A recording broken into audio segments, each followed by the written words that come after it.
Venezuela elegirá presidente el próximo domingo 28 de julio. Hay 10 candidatos, pero los más opcionados son el actual mandatario Nicolás Maduro y el aspirante respaldado por gran parte de la oposición, Edmundo González Urrutia. Detrás de él está la líder opositora María Corina Machado y la alianza de la Plataforma Unitaria Democrática.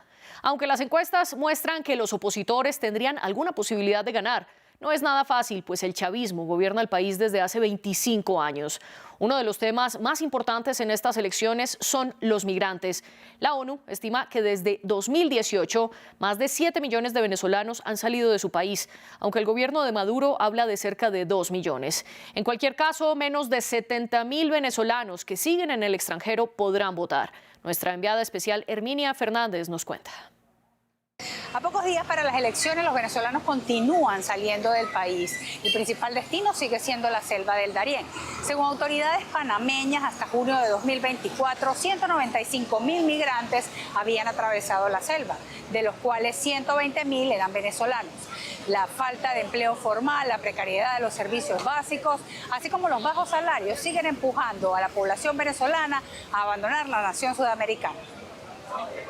Porque con Chávez sí, porque teníamos trabajo, pero después que Maduro, bueno, sí, no digo que, pero la vaina se ha puesto más complicada, los niños están en la calle, pasan hambre, las mamás se vienen y dejan los hijos, total que para buscar algo bueno, pero no conseguimos nada bueno. Yo me voy pues por mi hija, por su futuro,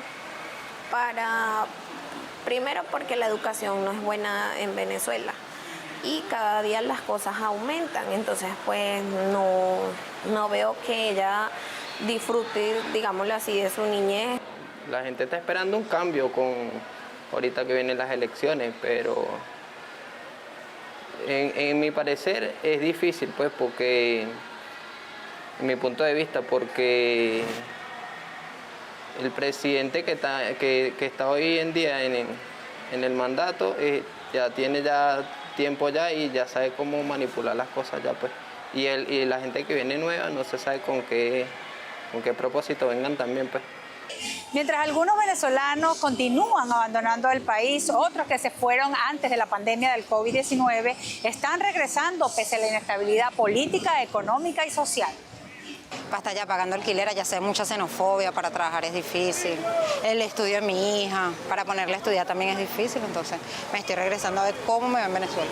Muchos venezolanos se encuentran en stand-by esperando los resultados de los comicios electorales. Organismos internacionales pronostican que si no hay un cambio de gobierno, habrá una nueva ola de migración masiva.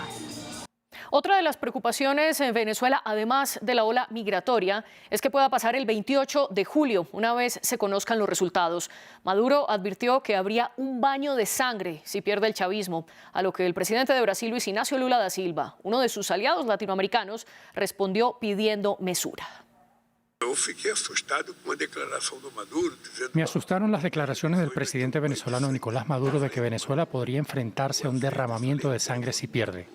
Hablé con Maduro 2 veces, hablé con él por teléfono y Maduro sabe que la única oportunidad para que Venezuela vuelva a la normalidad es tener un proceso electoral ampliamente respetado. Jorge Rodríguez, presidente de la Asamblea Nacional Venezolana y una de las caras más visibles del chavismo, le respondió a Lula y dijo que respetarían los resultados que anuncie el Consejo Nacional Electoral, porque según él es claro que ganarán. ¿Cómo no vamos a respetar los resultados si vamos a ganar, hermano? Claro que lo vamos a respetar. No solamente lo vamos a respetar, Andrés, lo vamos a celebrar en las calles con el pueblo de Venezuela. Te respondería rápidamente y le responderíamos a quien tenga esa opinión, que si Maduro va a respetar los resultados, Maduro va a celebrar los resultados junto a su pueblo. Con todo esto, la gran pregunta es si tanto chavistas como opositores reconocerían la victoria de sus contrincantes o si por el contrario volcarán a sus votantes a las calles para manifestaciones masivas en Venezuela. Ese es el debate de hoy en France 24. Para eso tenemos a dos invitados. La primera de ellas está en nuestro estudio en Bogotá. Se trata de Natasha Rojas, politóloga, docente de la Universidad Javeriana y consultora en derechos humanos. Y desde Caracas se conecta con nosotros Ángel Rafael Tortolero, profesor investigador de la Universidad Experimental de los Llanos Centrales Rómulo Gallegos. Gracias a los dos por acompañarnos y les recuerdo que estamos en redes sociales como @France24_ES. Y también pueden escuchar este y todos los debates a través de Apple Podcasts, Spotify, Deezer y TuneIn. Natasha Rojas, bienvenida una vez más a El Debate. Comencemos por un panorama de cómo llega Venezuela a las elecciones del 28 de julio. Bueno, este es un proceso realmente muy largo y sobre todo un proceso muy largo de la oposición, donde se han tenido muchísimos desaciertos, donde se han cambiado las estrategias, donde se ha apostado a la presión internacional, a la presión interna, y que condujo de alguna forma u otra a que se estableciera este cronograma, un cronograma con muchísimas dificultades y con muchísimos cambios, pero que efectivamente nos conduce a lo que va a suceder el domingo 28 de julio. Y Ángel Rafael, también bienvenido usted al debate. ¿Cómo llega Venezuela a estas elecciones? Natasha estaba resaltando ese cambio de cronogramas y esa presión internacional. Mire, yo creo que una exageración, de verdad, con el respeto que se merece la compañera Natasha, es una exageración decir que la presión internacional y todos estos cuentos de camino. Venezuela desde el año 99 tenemos establecido en nuestra constitución los periodos electorales. En ese momento, luego de la reforma, quedó en 6 años la vigencia del mandato presidencial y cada 6 años, en el año quinto, antes de cumplirse los 6 años, que se cumple, por cierto, el 10 de enero de ese sexto año, se llama elecciones en cualquier momento, no establece una fecha fija. Además que tenemos una costumbre enorme por votar, llevamos 30 y tantas elecciones hechas en Venezuela de toda índole y en todas han sido pacíficas, verificables, aceptadas y muy bien llevadas, como fue en el pasado en este país, cuando el acta que era manual mataba los votos del pueblo. Aquí cada voto es una decisión, se contabiliza al final y se entrega el mando a quien corresponda a las mayorías. Usted dice que todas las elecciones han sido aceptadas, sin embargo, en las presidenciales anteriores de 2018 la oposición las boicoteó y no participó. ¿Para usted esas elecciones eran legítimas y se podría repetir lo mismo ahora en 2024? Es muy difícil que en el 2024 se repita el escenario del 2018, cuando hubo toda una campaña internacional y nacional con gente que no quiere, no acepta el cambio que ha habido en Venezuela desde el año 99. Tenemos la construcción de una quinta república establecida en una constitución, por una propuesta hecha que las mayorías acogieron, y luego las mayorías organizadas a favor de la tendencia del gobierno, que es la que llamamos chavista, socialista, bolivariana, ha sido consecuente con este acto. En el año 18 nosotros fuimos a elecciones igualmente, se contabilizaron, se hicieron tantas auditorías como son necesarias hacer, participaron gente de la oposición y del gobierno, y solo el sector más extremista, que siempre ha jugado en contra del país, a favor de invasiones, bloqueos y todas las sanciones y todo lo que conocemos en esta corta historia de 24 años, 25 años ya por cumplirse, son los únicos que se han negado. Nunca han probado que ha habido fraude, nunca han probado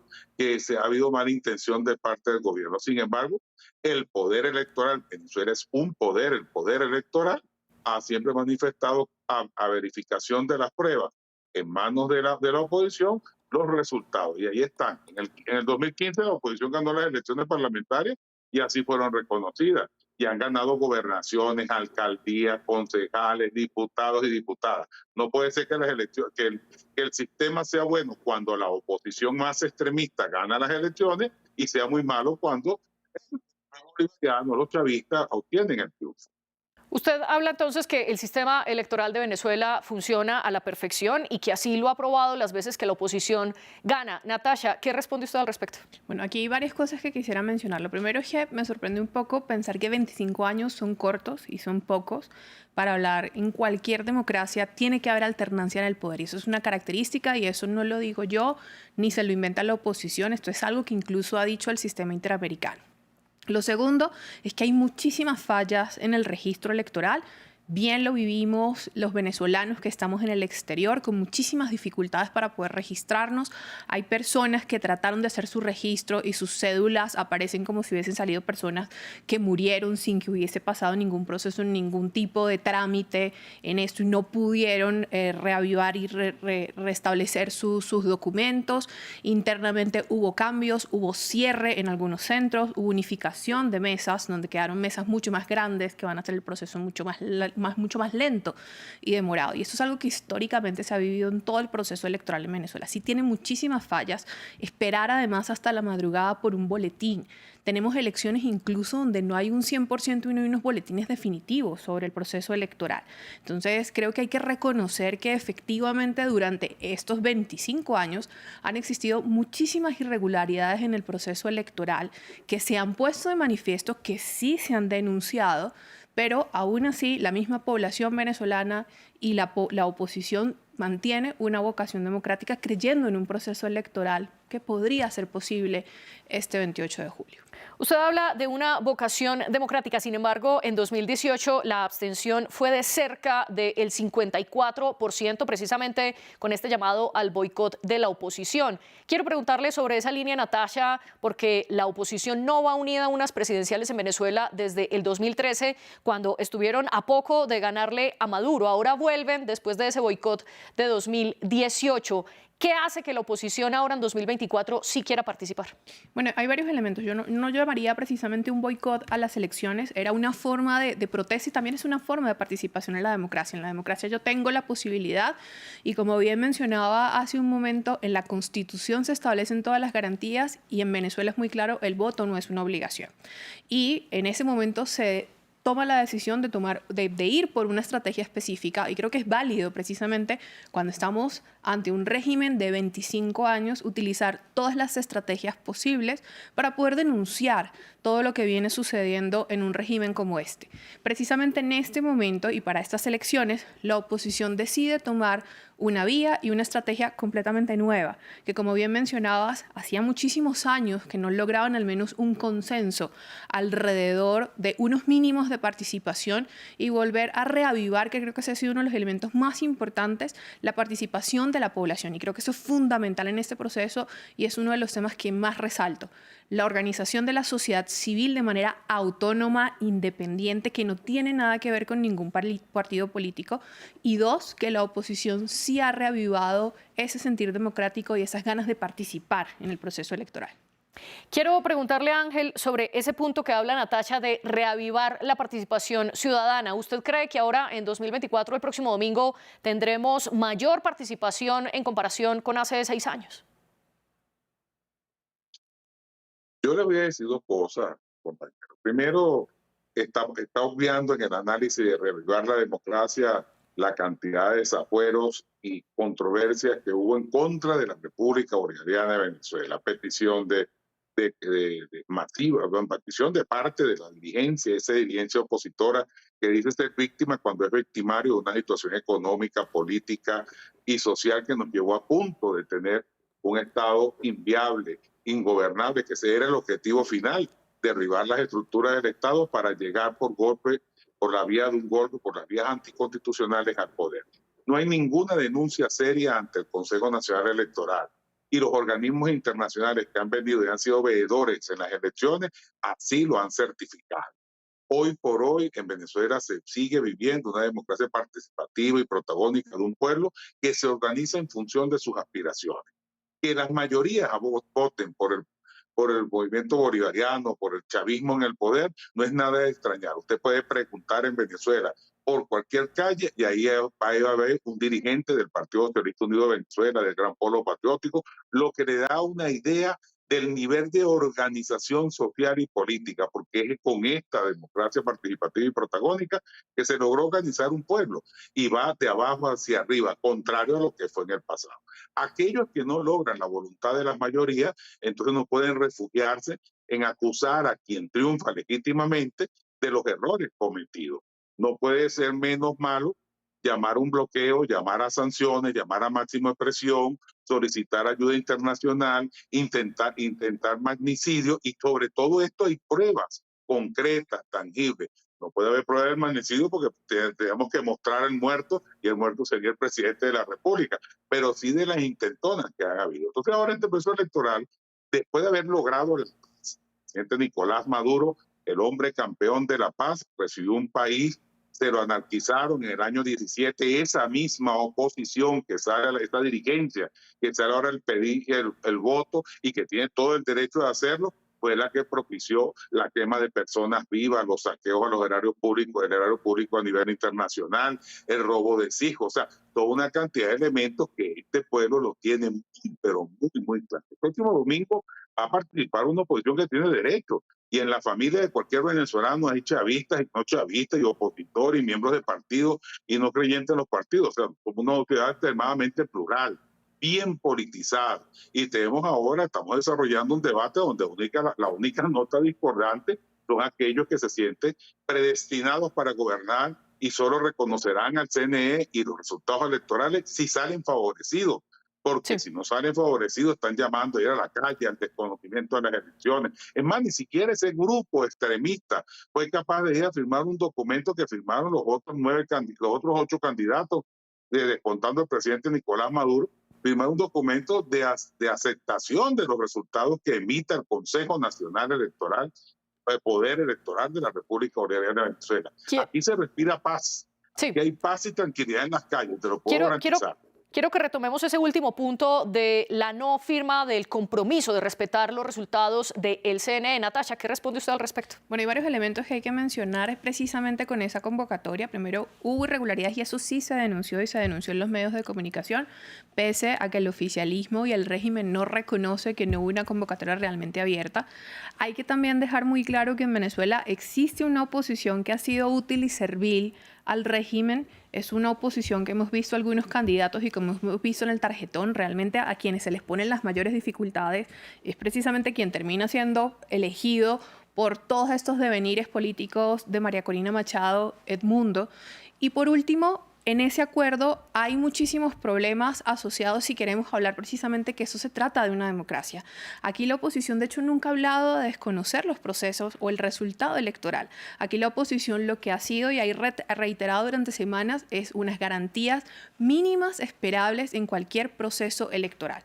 Hoy hay denuncias precisamente de cómo se está ralentizando todo el proceso de validación de los testigos en las mesas, lo difícil que ha sido la observación electoral. O sea, aquí lo que se está pidiendo es como unos mínimos que se supone que deberían entenderse en cualquier proceso democrático y que no pasan necesariamente por una firma de un acuerdo donde no hubo tampoco unas garantías que pudiesen llevarse para hacer algún tipo de acercamiento en el proceso electoral. Han habido miles de obstáculos realmente para que la oposición pueda participar y no es posible, digamos, unirse como de manera previa sabiendo lo que venía sucediendo en medio de una altísima represión de las últimas semanas.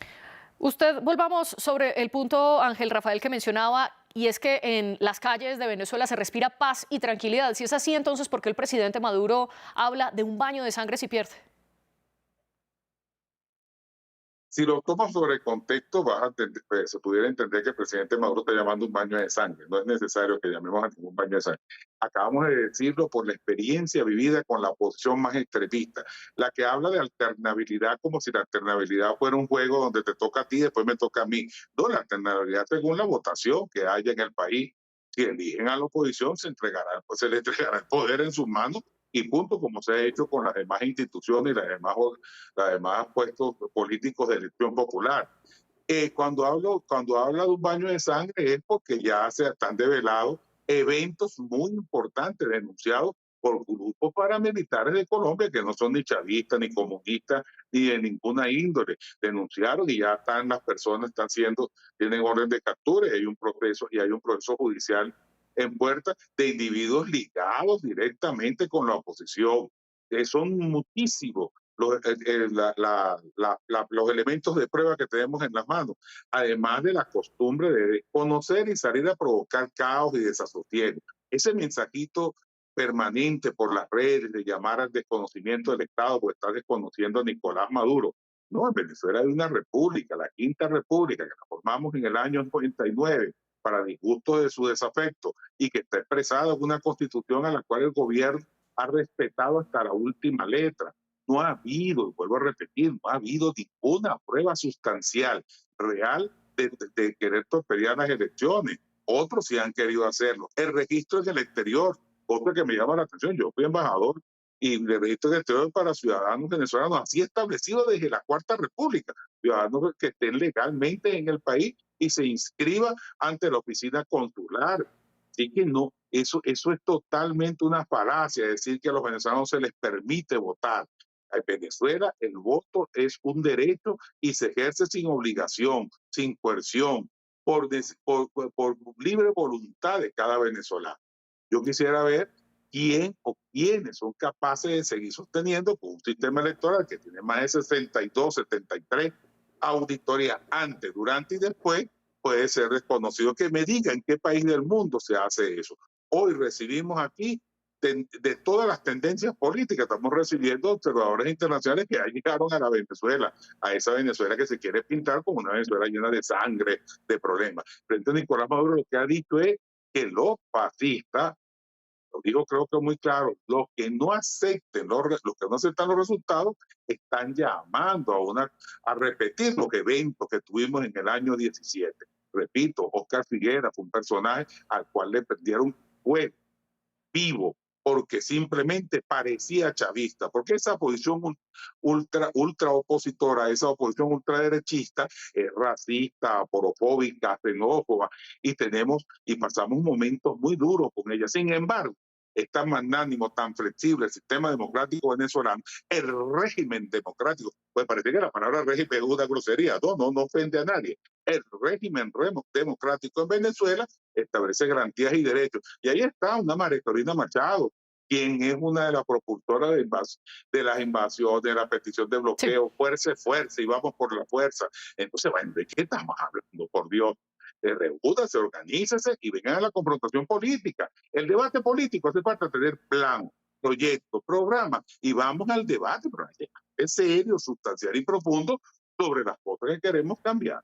A propósito que usted mencionaba sobre quiénes votan en estas elecciones y usted dice que es un proceso abierto, ¿por qué entonces, Natasha, menos de 70.000 venezolanos que continúan en la diáspora, que continúan fuera del país, pueden votar? ¿Qué está pasando con los otros?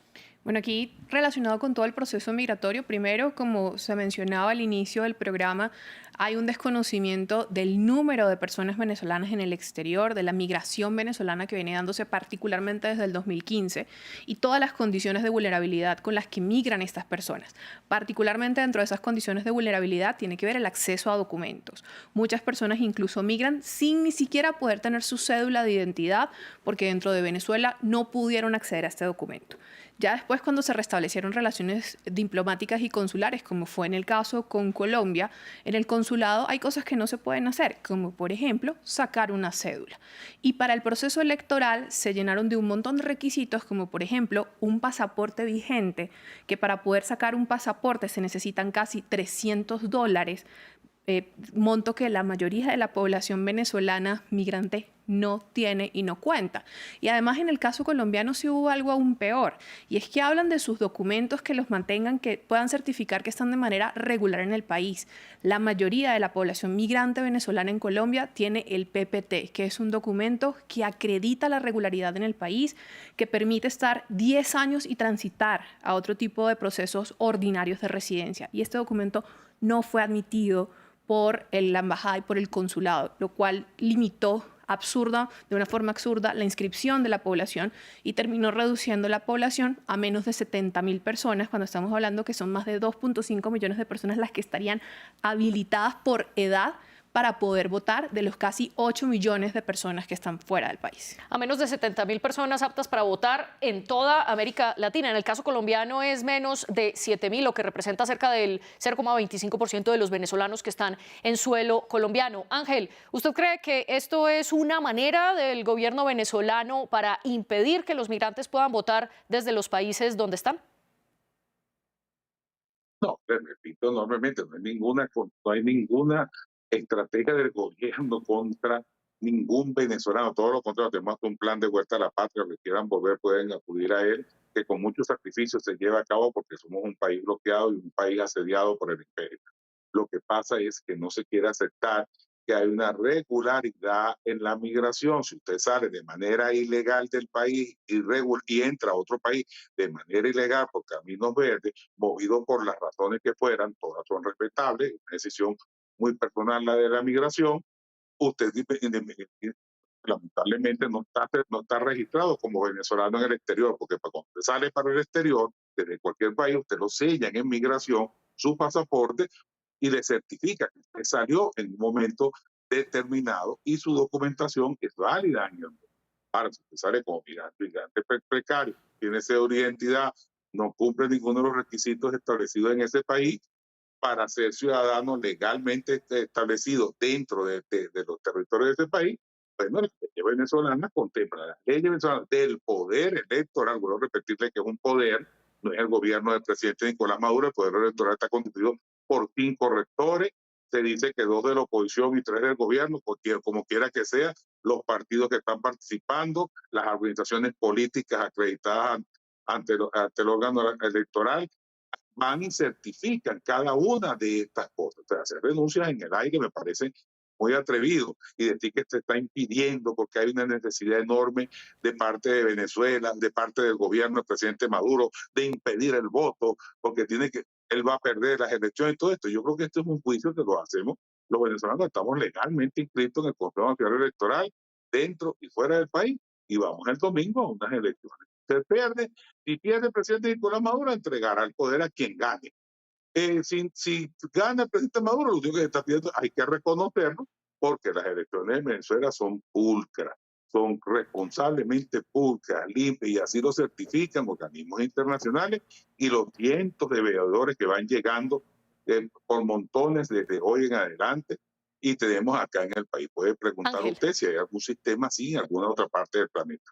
Si las elecciones son pulcras en Venezuela, como usted dice, ¿por qué el CNE retiró la invitación a la Unión Europea desde mayo de este año para que fuera una de las veedoras del proceso electoral? Eso es muy sencillo, porque lamentablemente la dirección de la Unión Europea es juez y parte. Son los que reconocieron a un señor llamado Juan Guaidó, que se juramentó en una plaza pública como presidente, y son parte del saqueo y del robo que nos han hecho a la República, solo por causar daño, supuestamente causarle daño al gobierno del presidente Nicolás Maduro, llamar al caos y tomar el poder por asalto, porque la Unión Europea días antes había ya manifestado su apoyo irrestricto a la oposición venezolana, y si yo voy a su casa, yo no puedo llegar a su casa parcializándome por quienes la combatan a usted. O sea, es así de simple, y cada país tiene el derecho legítimo de admitir o no a personas o a grupos o a actuaciones o a la Unión Europea, personas que venga al país. Pero en este país, fíjate tú, hoy llegó un gran contingente de hombres y mujeres venidos de todas partes del mundo y de todas las corrientes de pensamiento. Aquí hay delegación del Centro Carter, aquí hay delegación de la ONU, aquí hay delegaciones que han venido. Lo de la Unión Europea no es que se le negó, es que no se le admite, porque ya fijó posición. Y si viene a observar un proceso y a emitir opinión sobre ese proceso y ya tiene una posición prefijada, bueno, ¿quién puede confiar en un veedor de ese calibre? Déjeme retomar ese último punto, porque en efecto el Centro Carter ha sido uno de los invitados por Venezuela para ser veedor de estas elecciones, además de otras invitaciones que se han extendido, por ejemplo, al grupo de los BRICS o a CARICOM, que es la unión de los países caribeños, y también se ha invitado a la Unión Africana. Natasha, si bien no está la Unión Europea, también hay otros bloques de otros países, incluido también la CEPAL. ¿Podrán ellos garantizar que estas elecciones sean limpias? Bueno, hay que saber diferenciar también que no todas las visitas son en la misma calidad y no tienen las mismas condiciones, y me refiero, y ya que estamos refiriéndonos a las leyes, a los reglamentos en Venezuela y a las condiciones, eso está establecido así. No es lo mismo las observaciones técnicas que se pueden hacer con ese tipo de acompañamientos que se hacen en la mayoría de los procesos electorales, y otra cosa es cuando se habla de los acompañamientos que se van a hacer a este proceso. Y hay que tener muchísimo cuidado con la agenda también que se tiene para estos acompañamientos, cómo se ha seleccionado de alguna forma, y esto no es nuevo, con esto lo ha hecho el oficialismo en procesos anteriores, sabe diferenciar muy bien cómo utiliza estos tecnicismos para permitir hasta qué punto se hace la observación, la veeduría internacional, quiénes son y qué se hace. Y ya ha pasado en momentos anteriores donde algunas de esas observaciones sí han hecho denuncias internacionales sobre irregularidades en el proceso, sobre la ralentización de las filas, la espera, algunos problemas con las máquinas. Se ha hablado de los problemas también en el exterior y terminan retirando las invitaciones eventualmente en otros procesos electorales, o días antes no pueden acceder a los lugares que deben acceder, o van con agendas muy claras y muy direccionadas por parte del oficialismo. Y esto ya ha pasado, o sea, esto yo no lo estoy diciendo en el aire ni lo estoy suponiendo, esto ha pasado en procesos anteriores. Con todo este contexto que ustedes ponen aquí en la mesa de este debate, quiero preguntarle, Ángel Rafael, ¿qué pasaría ese 28 de julio si la oposición gana? ¿El gobierno de Nicolás Maduro está dispuesto a reconocer una derrota y sobre todo qué puede pasar en esos 166 días que hay entre la elección y la posesión del próximo presidente de Venezuela? Somos un país con garantías constitucionales. Somos extremadamente, estamos convencidos que la democracia es primero que cualquier cosa. Y el presidente Maduro lo ha dicho cientos de veces. Si ganan las elecciones, nosotros reconoceremos, porque no reconocerlo es contradecirnos nosotros mismos en función del Estado que hemos construido, que se llama la Quinta República, y vuelvo a repetir, está expresado en la Constitución de la República Bolivariana de Venezuela. Así lo hemos hecho en cada alcaldía, en cada gobernación, cuando ganaron la Asamblea Nacional. No fuimos nosotros los que ganamos la Asamblea Nacional y dijimos que Nicolás Maduro tenía que salir en 6 meses. Cuando ganaron la Asamblea Nacional, se llenaron de odio en contra del movimiento bolivariano y salieron como locos a llamar a todas las troperías que vivimos durante todo ese tiempo del 15, 16 y 17.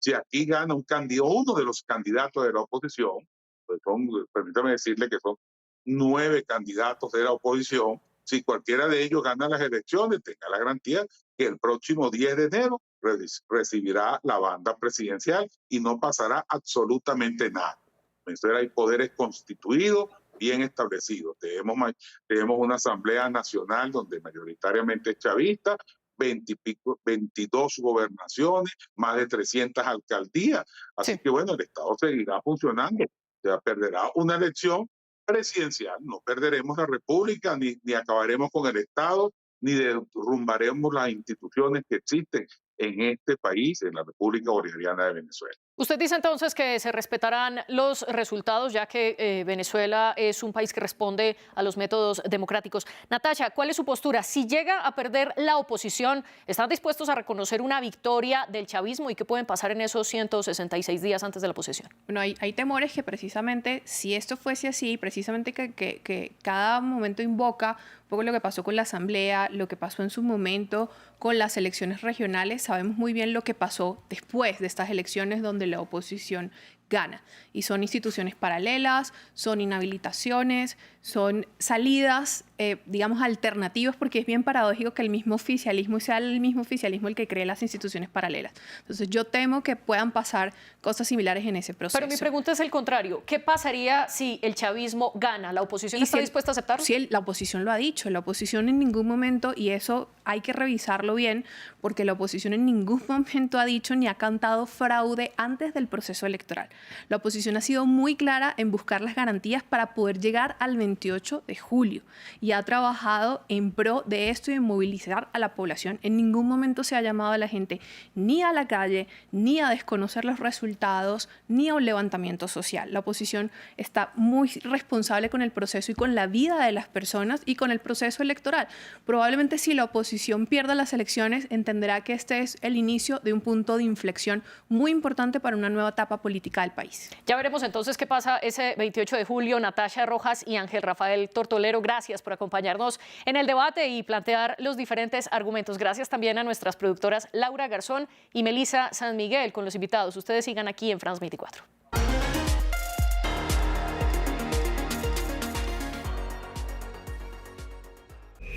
Bienvenidos a Corresponsales, el programa de France 24 que los invita a dar una vuelta al mundo de la mano de nuestra red de periodistas. Cada semana, una vuelta al mundo con los reportajes de los corresponsales de France 24. Corresponsales en France 24 y france24.com.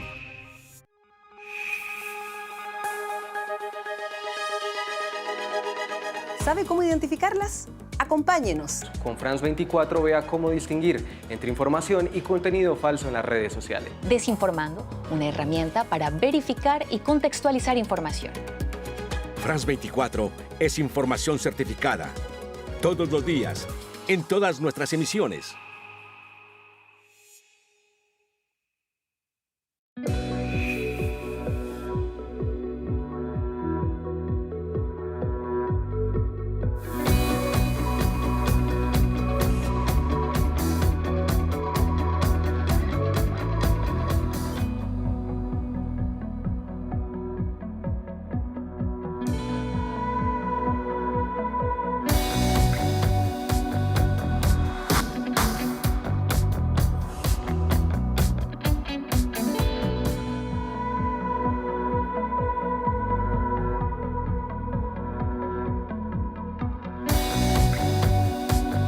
France 24, el arte en todas sus formas. Liberté, égalité, actualité.